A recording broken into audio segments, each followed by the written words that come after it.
Well, hello everybody and welcome back to LeaderSips.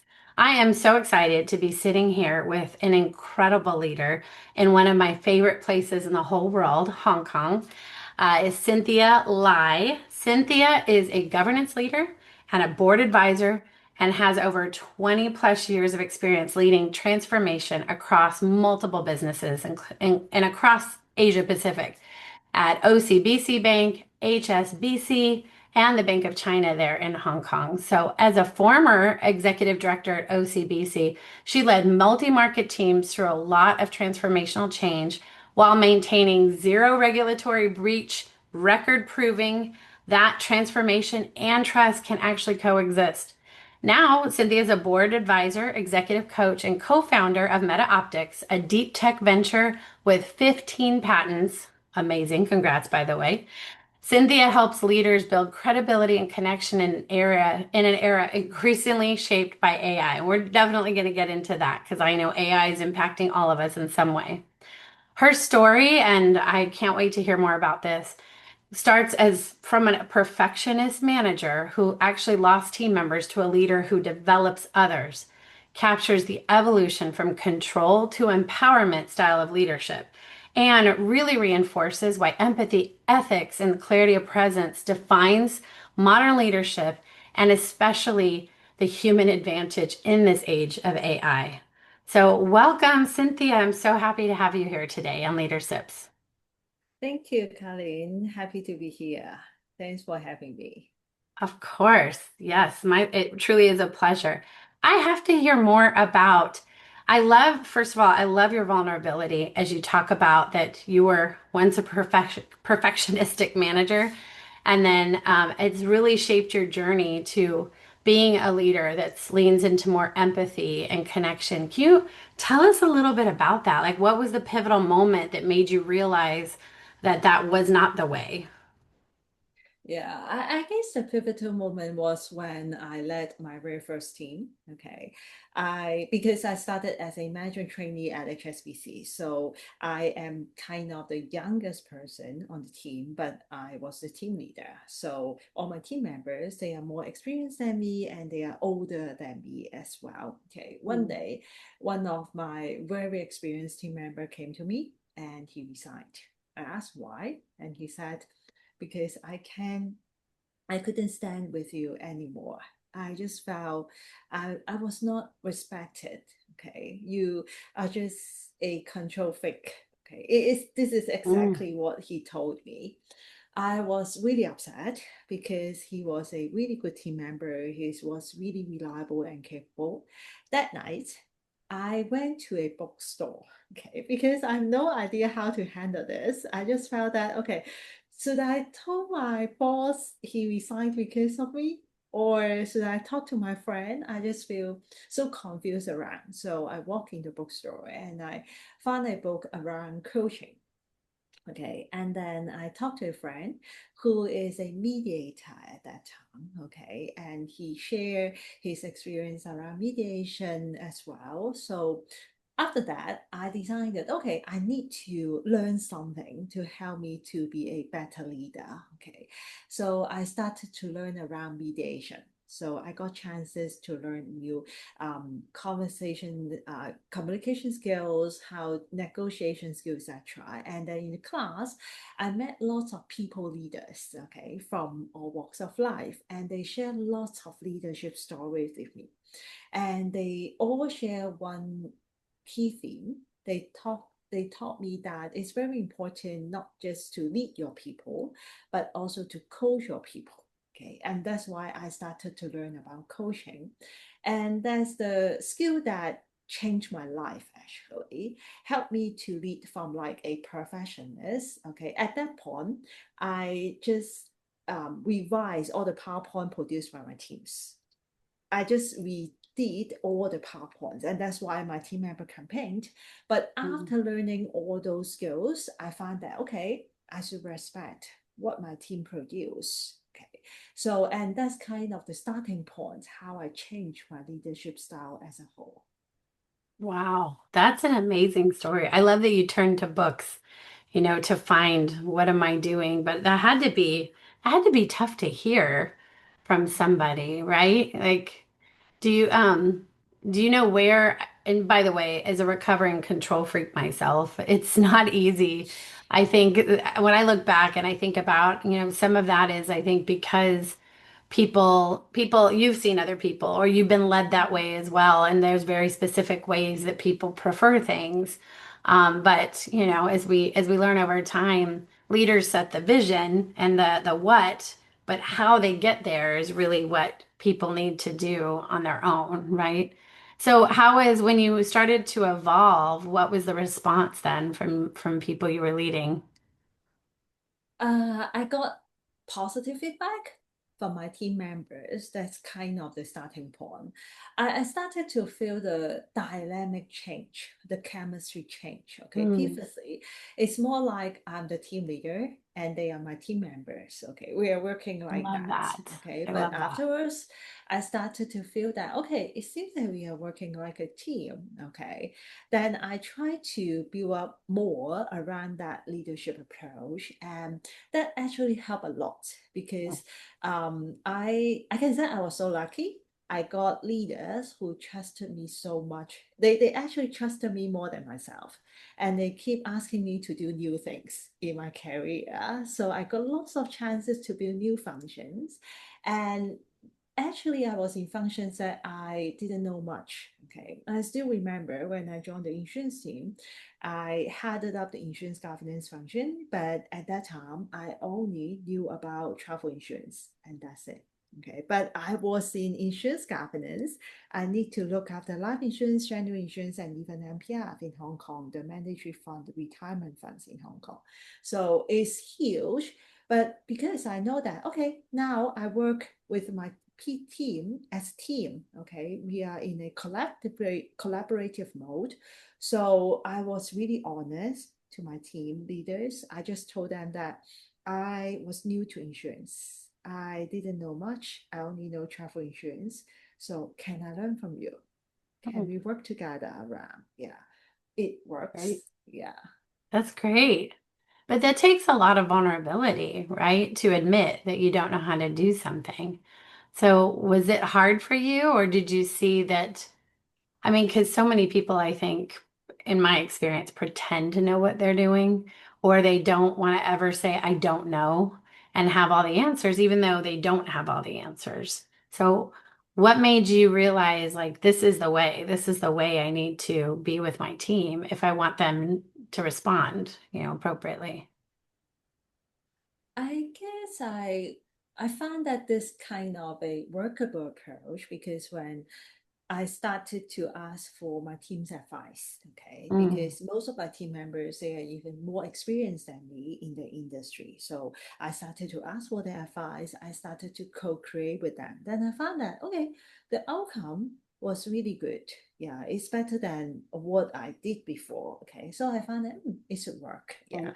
That's and I was so glad that I met great people and all the people who work with me they were just so willing to teach me mm, and support me around this learning journey. Yeah.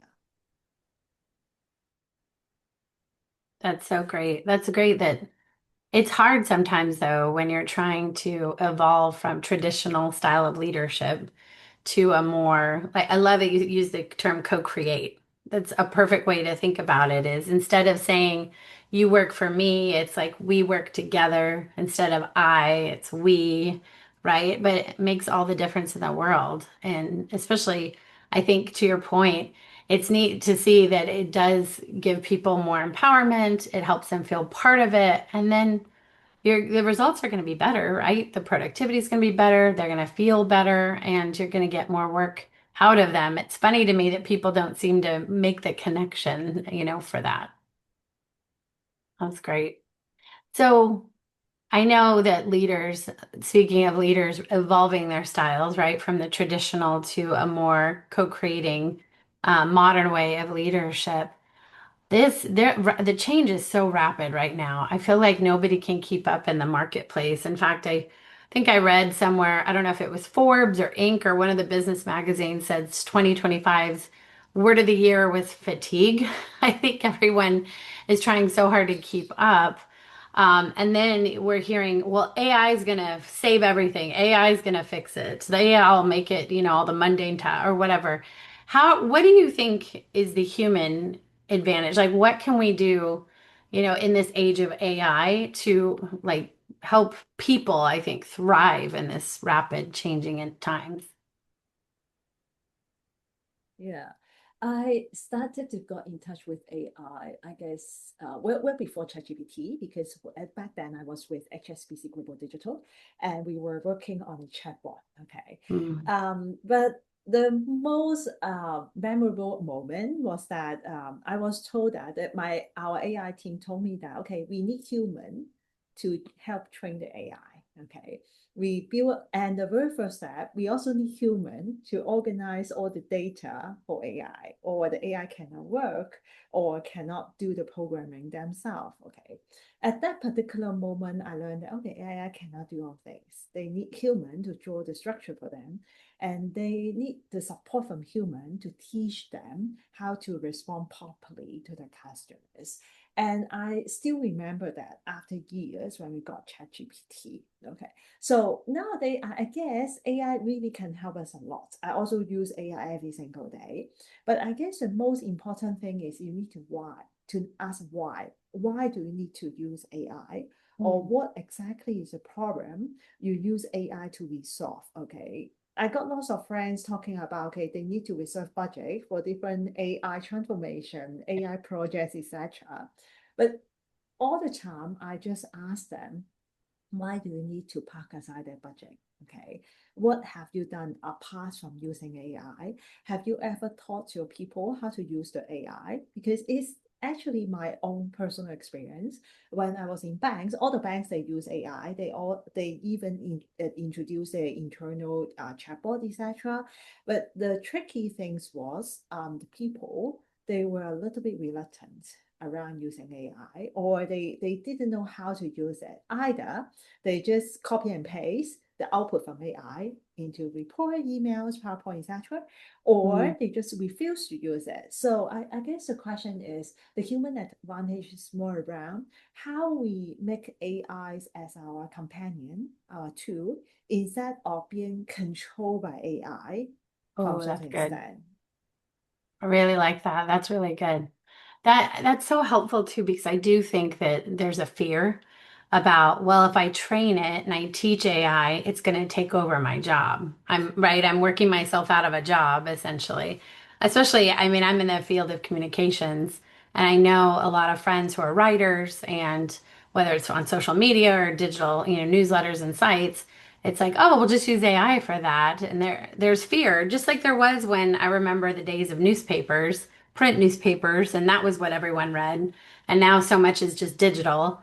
I try to look at it myself as it's just the evolution too of technology and use. But I love the way you said that, is that it's not replacing, it's using it as a companion. But do you think at some point, like, how do you take the fear out of that part of it? Do you have any advice when people are being told, like my company is like, use AI? I don't think they're exactly sure how we're supposed to use it, but we have things like Microsoft Copilot, which can't spell to save its life. It's like a baby, and I get it. We're training it, we're teaching the baby, but we're not allowed to use Chat GPT in its full form because there's IP issues, right, with that for certain companies. And I understand that, but it's to me, it's a better tool than Copilot.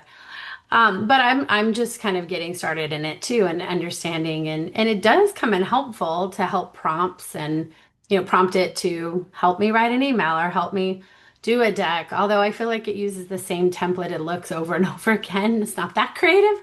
But anyway, I digress. But when you think about people fearing for job loss, like what can we say to them to make them feel better, I guess, about that? I mean, because I feel like at some point we all have to incorporate it into our jobs. Otherwise, we are obsolete, right? So what are your thoughts? The other day, I read an article talking about AI replacing humans. Okay. Mm. And the key message that article delivers was actually we should be AI manager. Okay, we need to work together with AI. So how can we be a manager? Okay, we need to learn, right? I may learn it myself. I love learning. So when I started to know about like Gen AI, the very first thing I did was to learn around prompt engineering, so that I know how to instruct the AI and I can be the AI manager. I guess this should be the same advice I share with my client as well. If you really want to roll out something around AI, you need to talk to your people. You need to understand their pain points so that you're rolling out an AI that can actually help them. Okay. If you need to use a solution like Copilot, then you need to tell your people how can that Copilot solve the pain points of your people. Okay. When I was in the bank, I was in marketing for some time, and my team, they need to write LinkedIn posts, okay, different kind of social media posts. And my team, they just like copy and paste the post from our internal chatbot onto like social media, and that Mm. didn't work, right? It's kind Yeah. of like copy and paste. Okay, Yeah, so not what a good I share idea. with my team is that, okay, I share with them how to write the prompt, okay, so Mm. that they can make the post look better and a little bit different than the previous post. Okay, I guess it's not just asking your people to learn by themselves. As a manager, you also need to act like their role model, or you need to show them how to do things. This is also what some of my clients share with me. They will share the tools they use with their team so that the team can grow together with them. Not just they know the tools, but the team also know the tools. So all of them can increase their efficiency. Good. That's really good. I think it's funny though. I mean, when you were saying that, I was thinking about how a lot of our leaders, and I don't mean to generalize about age, but older leaders maybe are like, we need to get on AI, but they are not on AI themselves, right? Like they're barely on social media, but they know that they need to tell their people to. So you bring up a really good point is that leaders have to role model the behaviors that they want their people, their employees, to their teams to actually do and demonstrate. Otherwise, what is the point, right? Then people are just talking at you, not with you. Going back to like we were saying, flatten the hierarchy a bit and say, "Hey, we're all in this together." I know with my team, I tell them, "I'm learning too. So let's share our best practices, share your best prompts, share ways that you're using AI to like, I love what you said is about how do you get it to work for you? What can it take off your plate that's a task that's maybe a mundane task or something that you wish I wasn't spending so much time on things like weekly briefs or executive things or, executive summaries or whatnot. Um, but so for what do you think the human advantage? I know controlling and coaching AI, but what are some ways like, okay, we can take AI and use it for these tasks. Where do you think the human advantage will be then? Because this is going to evolve the types of jobs and the types of skills that even recruiters are looking for in the future. So if you had a crystal ball, what would you say are the people skills that we need as you look toward the future? I think the very first skill should be critical thinking, because as you know, AI will be wrong. Okay, most of the time AI are wrong, especially if you ask them to code like sources, okay, for different kind of references, etc. They always provide wrong links. Okay, that is something quite They obvious. do, So especially, yeah. or they quote Wikipedia pages, and it's like you can't use a Wikipedia page, as a resource. Nice Yeah, try, AI, but no, that's not going to work for a lot of things we're doing. So, yeah, yeah, so sorry, continue. the very first thing is critical thinking. You need to Mm, know whether this is correct and whether this is logical. Okay, I use AI all the time. I'm going to teach in university, be a lecturer. I also use AI to help prepare my lecture notes, but I always mm, find that the logic of AI is really weird. The student just cannot understand that logic. Okay, so mm. and I think that's kind of the moment that human need to jump in. Okay, you can use AI to help you co-create. It's very useful, especially if you need to design something new when I was in the bank, I always use AI as like a persona. Okay, AI can act as my customer, so I can try Mm. to modify my pitch, polish my pitch, etc., and just asking myself different kind of questions so that I can prepare well for the kind meeting. And it's same for different like pitches I do nowadays as well. So it can be a really good thinking partner, but at the same time, you need to apply your real life experience. Okay, for example, your customer quite well, right? You got like Mhm. some a trace of your customer so that you need to tell the AI if you are in that persona, there will be some of the pain points that you will think about, you will care about. Okay, then the AI can be a thinking partner with you. Okay, I think that's the one thing. And the other part is being creative. AI cannot be so creative, okay, or they can be creative in a way that you feel it's so weird. Okay, just like when you ask AI to generate, a few days ago, I asked AI to generate a picture around Merry Christmas so that I can Mm. post that visual onto my LinkedIn. Okay, this is quite normal, right? And then I just told AI that, okay, I'm from Hong Kong, just share me one Merry Christmas photo, etc. Then the AI gave me something quite weird, actually. They just do like a Hong Kong skyline and then add a Christmas tree in between. Mm. Okay, and that's it. Okay, it's so weird, It's right? weird. Yeah. Yeah, so I think human are still the one who can be creative in a sensible way. Okay, Yes. yeah. Definitely. It's funny. I asked AI to create a graphic that had a three-legged stool, and each of the stools needed, so it was an image for a PowerPoint presentation. Each of the stools had to have a different word on it. And then it created something, but it misspelled one of the words.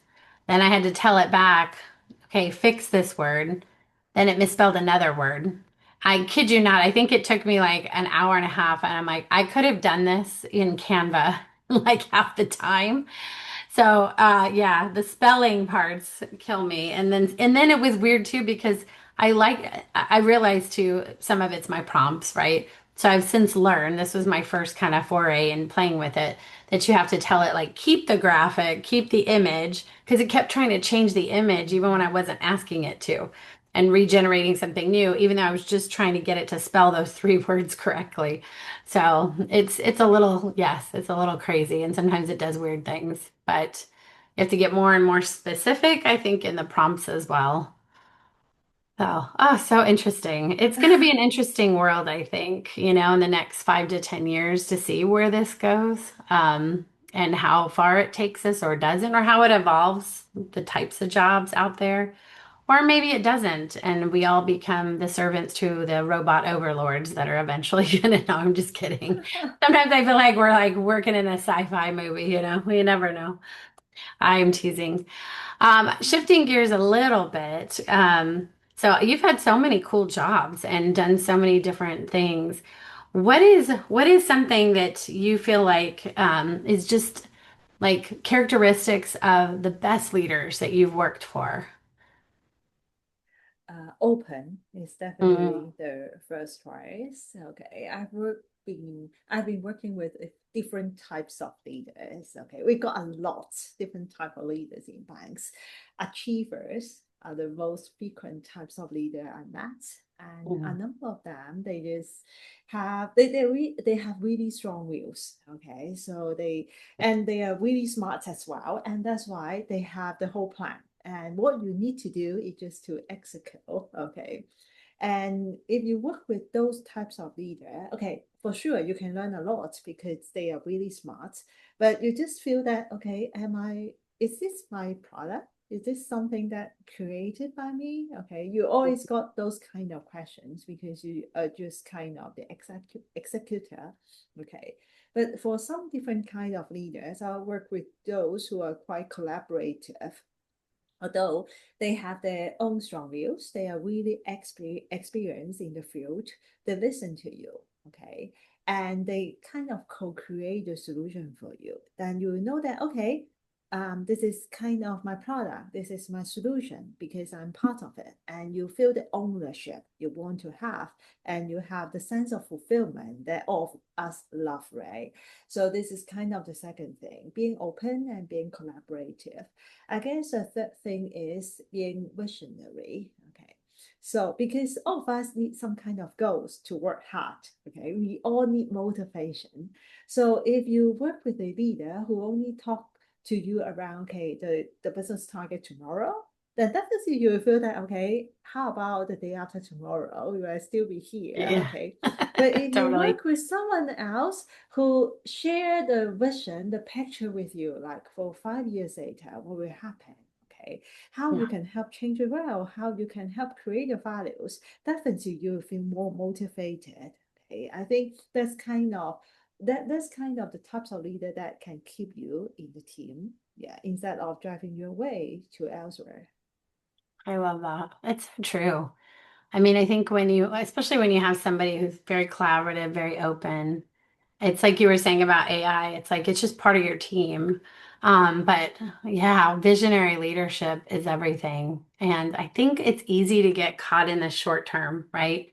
What are we doing right now? What are we doing? Or even just quarter by quarter, as opposed to what's the longer term vision? What's the goal? Where are we going?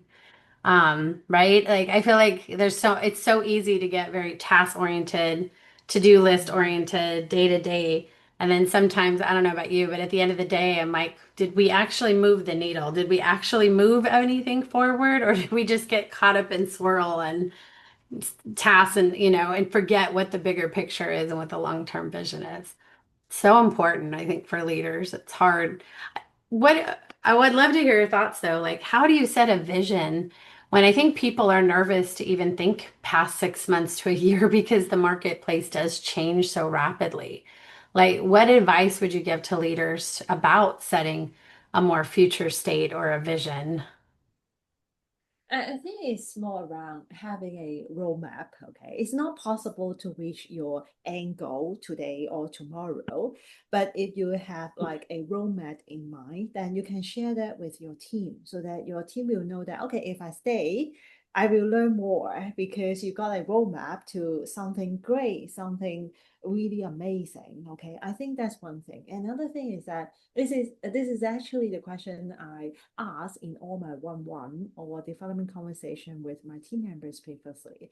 I always ask, what do they want to get from this role or from this job Oh, this that's a year? powerful Okay. question. I love Yeah, that. because the key is, okay, we all get the salary, we all get our remuneration, but this is not the only thing that can motivate us. Okay, money is one thing, but we cannot always give a pay rise to our people. But if Sure. you find that they got something else they would like to get from the job, and you offer them the opportunities, that the values you can create, and definitely they will have some kind of consensus that, okay, if I work with you towards that roadmap, towards that vision, then I can also get what I want to get. Okay, I Mm. think that's where the motivation comes from. Yeah, I think you're so right. I feel like I've read a lot of research too of where people would even take a pay cut if they felt like they had more value or they added more value in their job. Because I mean, I feel like we spend more time at our jobs, our work environments than we do our friends and family. And purpose, meaningful work, all of that is so important. So I love what you said. I feel like it's so easy to forget about that and setting, like, what do you want it to be? That's a great, powerful question. Instead of, here's what I want you to do and want you to be, it's actually flipping it on the side of them. That's true empowerment, Cynthia. That's great. That's awesome. Need more leaders like you. Great advice. So tell me a little bit more about your executive coaching and what MetaOptix is all about. Okay. So I started to learn around coaching, and I need to save my coaching hours. That's why I started to do coaching for my friends, for friends referral, etc. Then I got chances to coach leaders from different walks of life, from like for profit organization, NGOs to like a startup as well, all over the world, not just in Hong Kong. through because of COVID, it's quite convenient to do all Yes. things virtually, and that's Yes, why we I set Zoom all up the time now, mine. right? Yeah. Or Teams or Yeah, whatever. yeah. Yeah. So it's so convenient to do all things online because previously people just prefer to do like coaching face to face, and that's mean that it's quite limited. But nowadays it's quite open.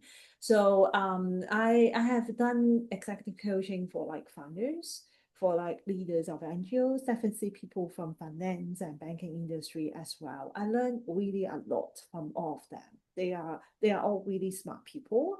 They know where they want to go, and that's exactly what a coach should do. We always believe that all our clients have the resources they need. Our role is more like a sounding board.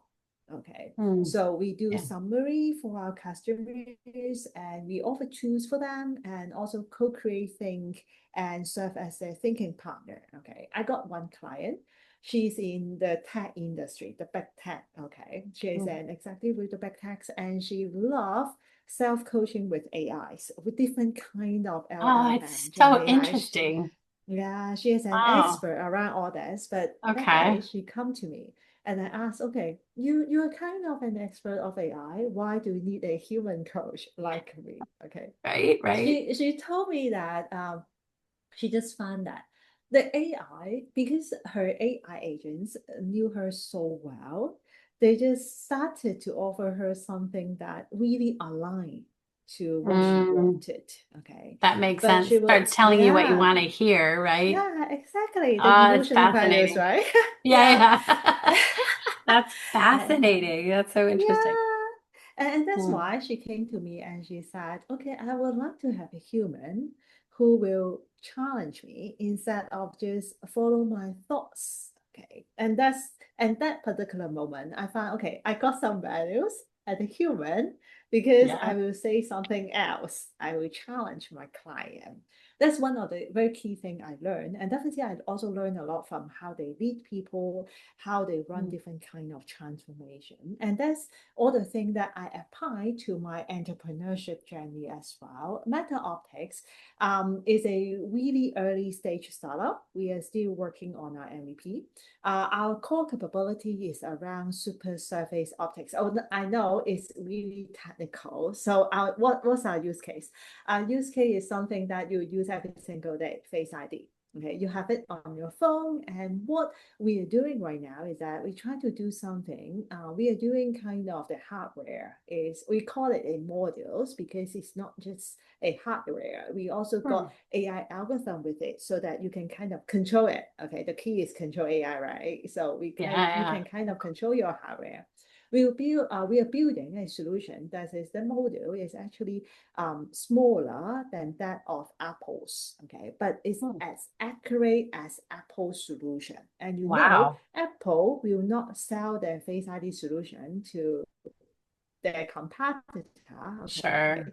So we can have that ready for the Android system. Also, our solution is applicable to like AR, VR appliances as well as EV, because nowadays for all the electric vehicles, you also need to recognize whether there's a people in front of you, there's an object in front of you, because you would like to do autopilot, auto driving in future, right? So Mm. we have definitely a really wide range of applications.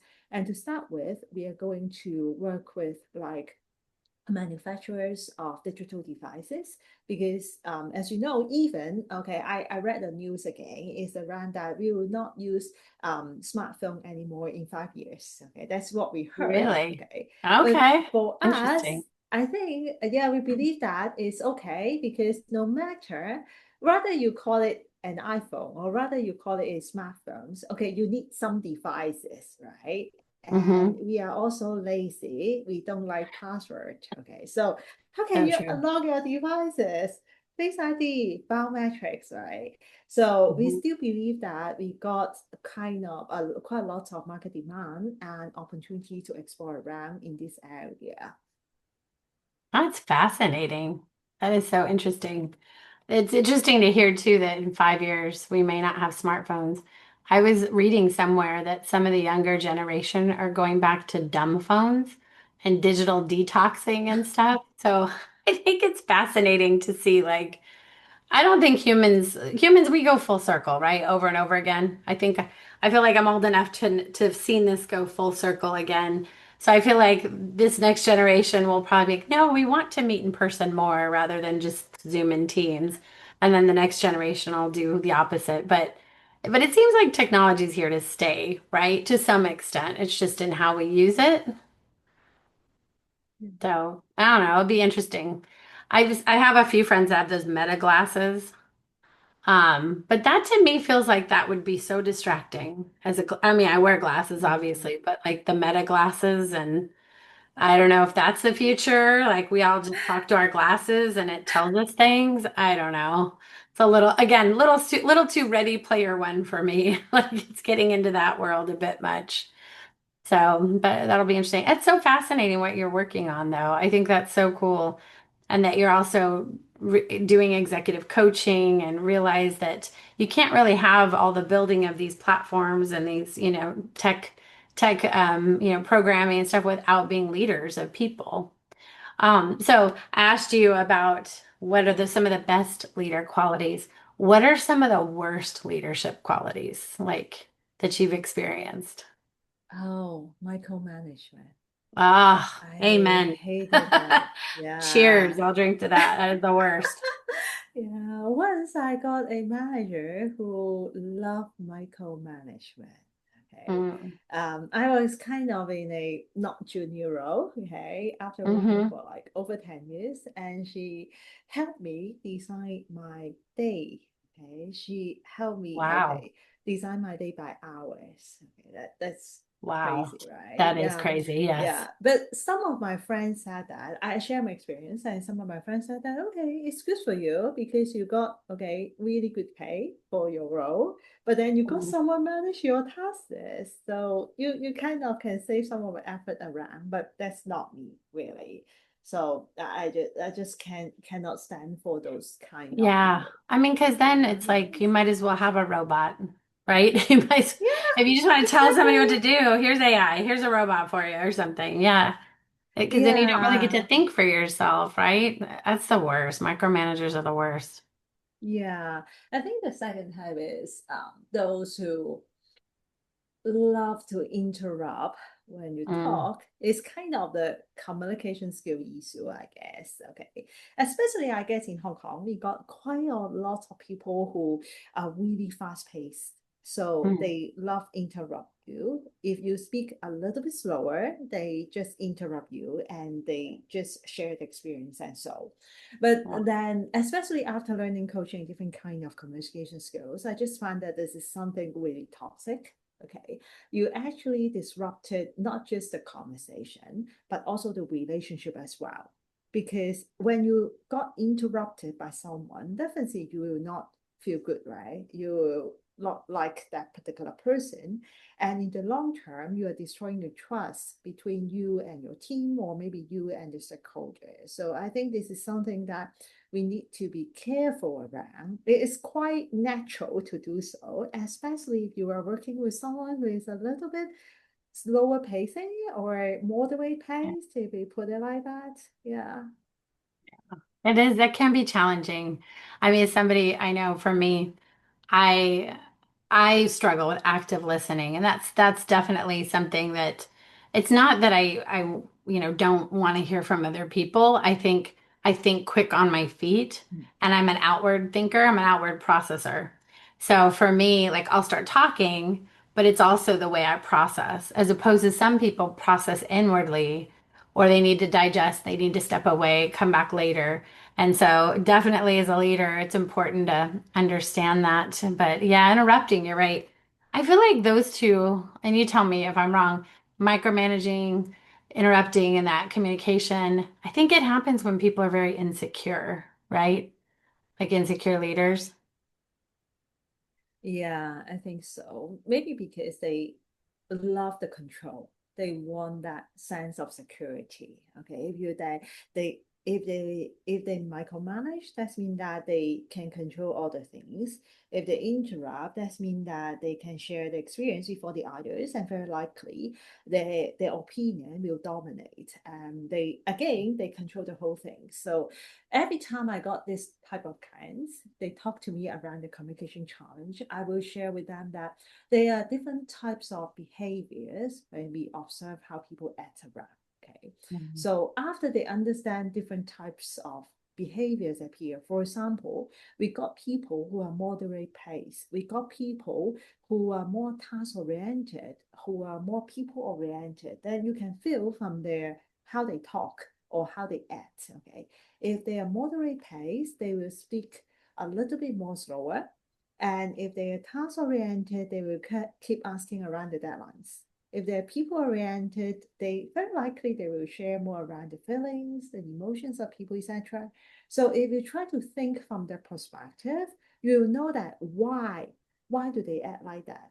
Okay, why do they speak things a little bit slower than you? Okay, so you can try to shift around your style and your behaviors, and then two of you can match a bit. Okay, I every single time I told my client that I was not asking you to be another person. Okay, you just need to shift a bit so that you can get what you want. Okay, you want to build that relationship. You want to have that person trust you. You want to have the result you want. Okay, so you need to convince the people, but you cannot force them. So you need to shift a bit to connect with the person you are talking to or with your stakeholders.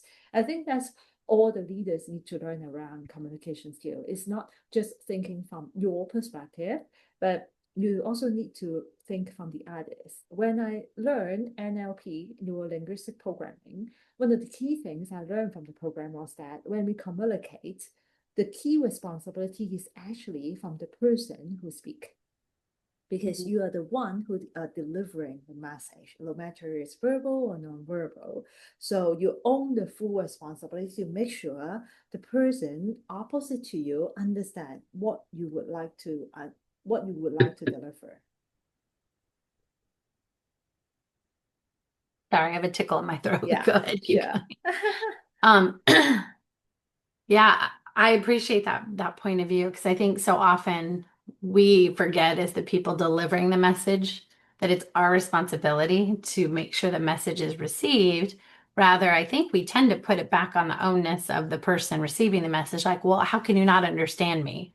Or that's your problem that you didn't get it, right? Like, I feel like some of the bad leaders I've had, that's where their head goes is, well, it's your fault for not understanding what I said, you know? So, that's important though, as a leader, that it really is on the person that's conveying the message and situationally leading people because not everybody hears it the same way.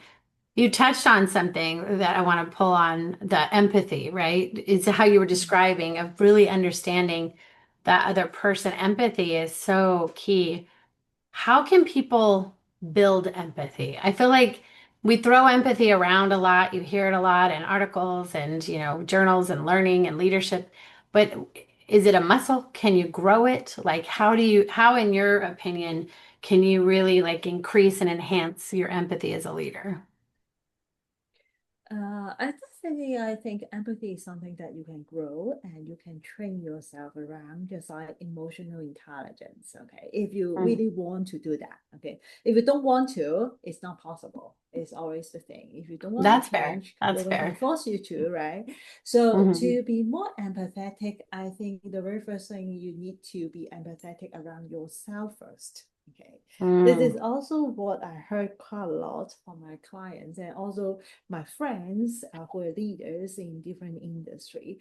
You need to address your own emotion first. Okay, when you're sad, you just tell yourself that I'm sad, I'm upset, I'm not happy. When you're angry, it's totally fine. Okay, to be angry. When I was young, I tried to detach my emotions from my work. Okay, I tried to be someone who do not have emotions at work. But then I found out that it's it just didn't work. I need to be authentic. Okay. But Yeah. when time I was angry, then what can I do? I cannot scold at my counterpart, right? I cannot do that. Yeah. So what I learned was, okay, I can still address my emotion. I can still find out that I can still admit that, okay, I'm angry. I'm really pissed off. Okay. But what I do at the moment is that I will take a few deep breaths. Okay. Just depend on how much time I have. Okay. Just Hmm. one deep breath can help you hold your emotions at that particular moment. Then you continue your conversation professionally. When you're done, okay, just what I always share with my team before is that I always have the emotion, but they just felt that I do not have emotion. I just told them that I take deep breath when I feel pissed off. When I was off the call, I will scold at my counterpart off the line. Okay. I will just release my emotions there. Okay. I will just go down to buy a cup of coffee or have a walk or have a chat with Mm. colleagues just to release my emotions afterwards. Okay. But at that particular moment, I address my own emotion. I know that, okay, I am angry and that's it. I handle it right now and I part it for a while and then I will do something else to handle it. I think this is the very first step we need to learn. But once we can address our own emotions, we can notice the emotions of the others. Okay. After noticing that, you can choose rather or not to address. Okay. I think that's how someone can be a leader, right? If you address every single emotion in every single conversation, you cannot drive things. Okay. You cannot deliver the outcomes. But if you know that, okay, my team members, they got this kind of emotions, or this is something that will trigger them, I will know how to handle this the next time. Or maybe I will have offline conversation with my team members to ensure that this will not happen further, or I can understand more around the rationale behind. Okay, I guess this is kind of the second step. When you handle these two things well, you can develop your own methodology of how to be empathetic. Okay, I always share with my friends that I'm not someone that's so empathetic. But because I'm someone who is really goal driven, I want to have my target achieved. I know that being empathetic is one of my two. Okay. So if you are not that someone who is truly empathetic, you can consider being empathetic is one of the two that can help you deliver your goal. You may feel a little bit better when you formulate your methodology to support your brand. Yeah, I love everything you said. It makes so much sense that it's so hard though when you're in the moment sometimes, like to be empathetic to somebody who maybe is bringing their negative attitude or getting pissed off in a meeting or getting angry or just something. I don't know. I struggle with that too in the moment because you kind of want to match them there because they're frustrating, etc. But it's funny today actually you hit a nerve because today I actually had to get up off my desk and take a walk because a colleague was frustrating me so much. And so I realized I'm like, okay, this is not helpful. Instead of reacting, our feelings are valid, but they're not factual, right? So I had to go and take a walk. I like what you said. I think I did get a cup of coffee, just take a step back and then go, all right, why am I letting this person get to me? Why am I reacting this way?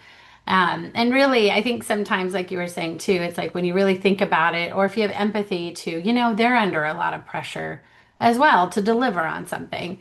So maybe having empathy towards them, they don't wake up in the morning and say, how can I ruin Carlin's day? I think 99% of the people we deal with are not waking up in the morning saying, how can I ruin Cynthia or Carlin's day, right? I think they have their own stuff going on or their own personal things going on or pressures at work or whatever it might be. So maybe a better thing is to just, like you said, show empathy, but also get curious about, them. I think it's just so hard sometimes if our own emotions aren't in check to, take a step back and sometimes come back to it later. That's really good advice. Really good advice. It's hard. It's hard in a world too. Like, how do you balance that in a world that's like, bring your whole self to work, bring your authentic self. And then I feel like sometimes people go, well, this is just who I am. But then they're being jerks, like they're being offensive or rude or whatnot. And it's like, how do you reconcile that, right? How do you address that, I guess? I think it's around being authentic, but at the same time being professional. Yeah. Yeah. Maybe because I work in banking. So I was taught to be professional when I joined the banking industry. We got chances Mhm. to meet clients, so you need to be in formal dressing, you wear suit, etc. And you need to project that professional image for the bank. So that's what kind of built in my DNA as well. So I think for some others who might be in other industry, the first thing you need to ask yourself is that if you are in that organization, okay, maybe as a client, for example, who do you want to talk to? Okay, Mm. what is the person you would love to work with? Okay, that's to be kind of the professional image your client is looking for or your stakeholder is looking for.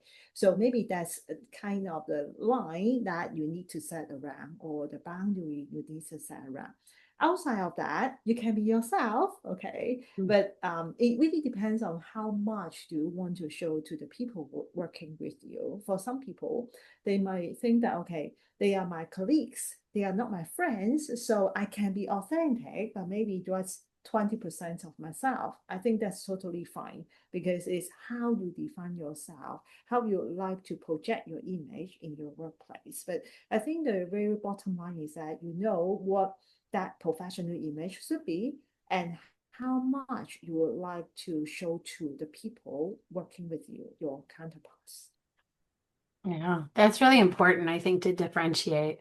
I feel like sometimes if it bleeds so much and it makes it challenging, right? Because if something happens to you personally, and if you had a death in the family or something happened on the way to work, you got, I don't know, hit by a car or something, I'm making it up, or something happened, you can't really shut it off when you get into the office. It's hard because we're still humans, we're still feeling the feelings or it does put it a little bit of a damper on your day, but at the same time, to your point, like knowing what your brand is, that professionalism, that image and such in the day-to-day work environment, because you're getting paid to do a task or a job or something. It is different than when you're hanging out with your friends, going to a movie, going shopping, doing whatever.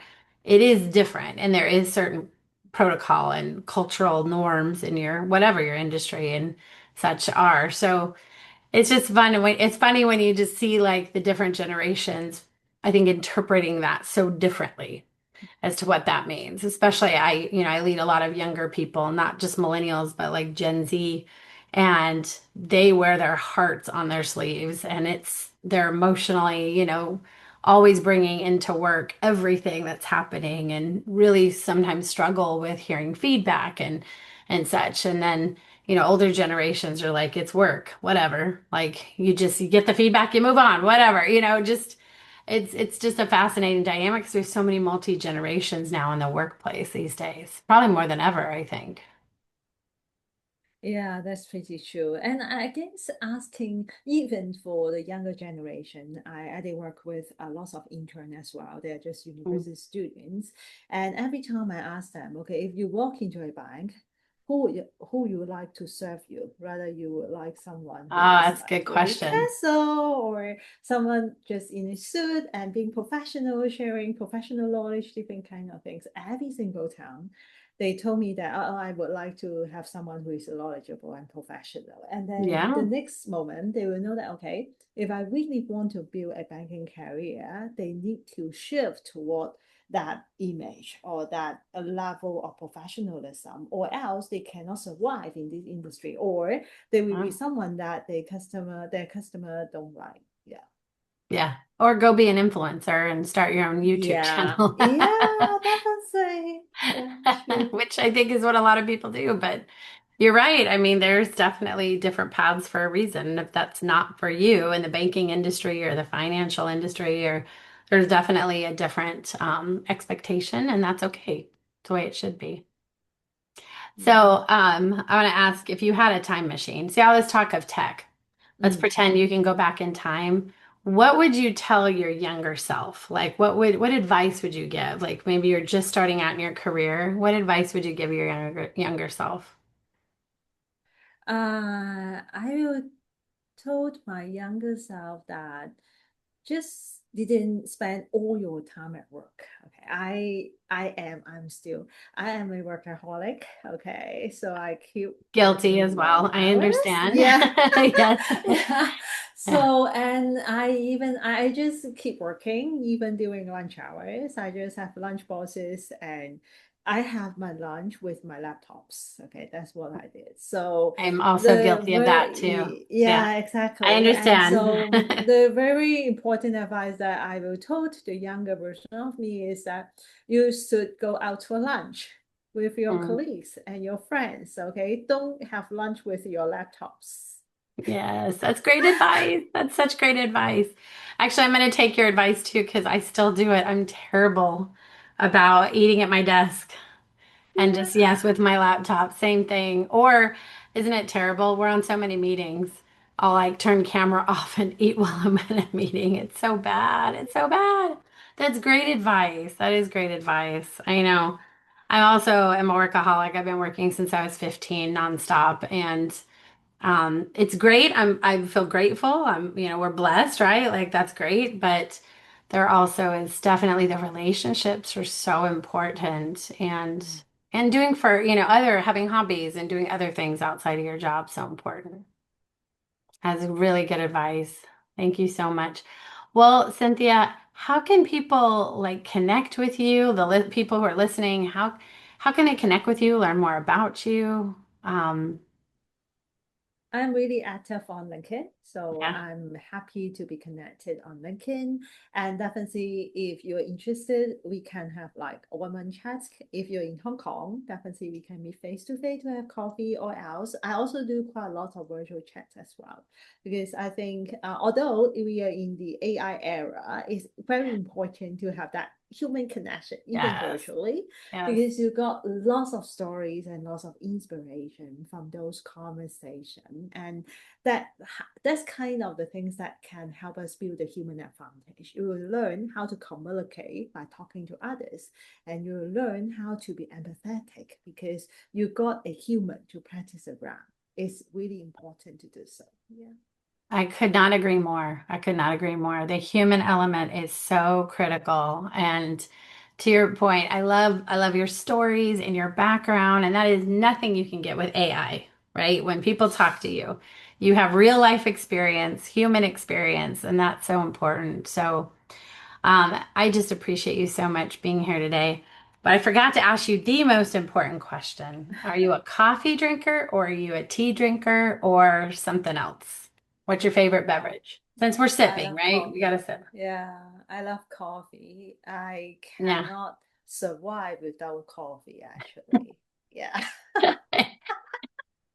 Me either. Clearly, I did a whole podcast called LeaderSips. I obviously love my coffee. I love tea as well. I do. I love a good green tea. I love, oolong. Jasmine is always Uh, nice. But I too could not survive without coffee. It's like I'm an instant human. Just add coffee, right? It gets me up in the morning. yeah. I'm drinking decaf right now because, it's a little later my time, but it doesn't taste the same. A good strong brew in the morning is the best. Well, next Yeah. time I'm in Hong Kong, I cannot wait to have coffee with you in person. But this has been amazing, and I'm so glad we're connected virtually. And thank you so much, Cynthia, for just taking the time out of your day to come and give us all this great leadership wisdom and to learn more about you. So I can't wait to stay connected. And I know this is only the beginning of, many more conversations that we'll have. Yeah, thank you so much. It's a really lovely conversation. Yeah, happy to be here. Thank you. Oh, it's awesome. Thank you. And we'll catch you up next time. Yeah, Thanks, thank you very Cynthia. much.